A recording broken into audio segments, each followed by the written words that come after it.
While the mainstream media continue to be silent on the local council's net zero measures, including the low traffic neighborhoods and 15-minute cities, this channel is here to continue to expose the establishment. This one is about Oxford again.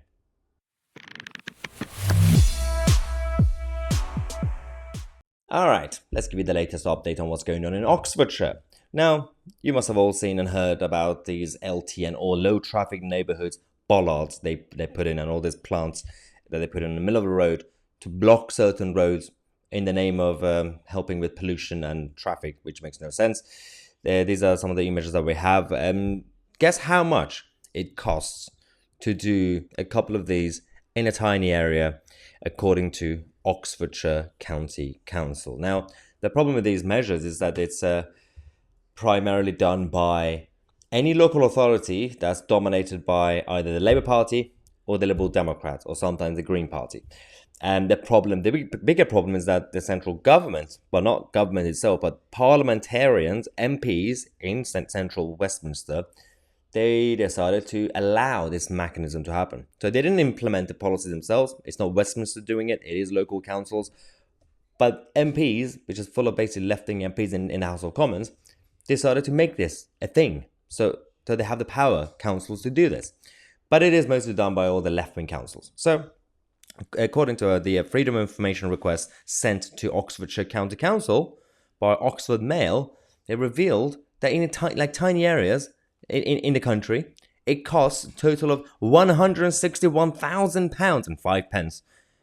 £5 on that was spent by the authority in connection with just the bollards, just those plants that you see on the streets. What? Over £160,000? Why?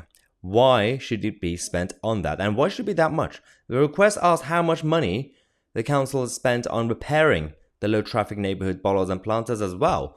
And that was another big chunk of money that's also spent on just doing that, the maintenance of these planters and bollards. Why?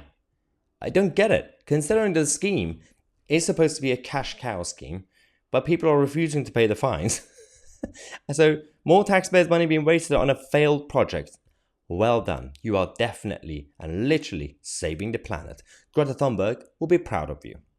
Okay, in addition to this, this is exactly what they've done. The council also spent £86,000 purchasing and installing the new wooden bollards and locks. Well, locks? Wow. Okay, the LTNs were first introduced in Church Cowley, Temple Cowley, and Florence Parks in 2021, and of course in other places as well in 2022.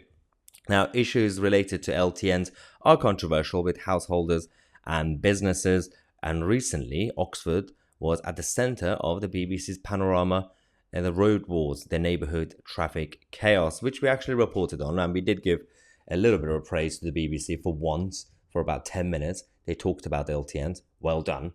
And to be fair, they tried their best to be as impartial as possible, but it was a bit iffy. So, independent city councillor for Temple Cowley, Sajid Malik, has said that these costs for the LTN bollards was a total waste of taxpayers' money.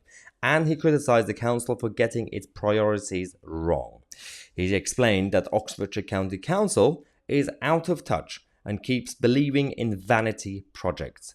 He says emergency services have made it clear that they don't want any obstructions in the road, and the county council is not listening and risking people's lives. How many videos have we shown on this channel, or images, of ambulances getting stuck because of these LTN measures, and patients basically fall into harm because of this?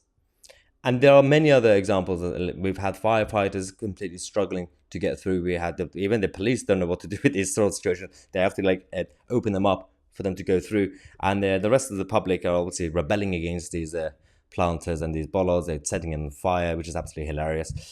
So this is what we call rebellious vandalism. It's anti-establishment vandalism. Anyway, let me know your thoughts in the comment section on this latest update. If you have any top tips, any new news story about the net zero measures across the country, feel free. My email address is in the description box, tousitv@outlook.com. I'm Mahyar Tousi, and we are the media.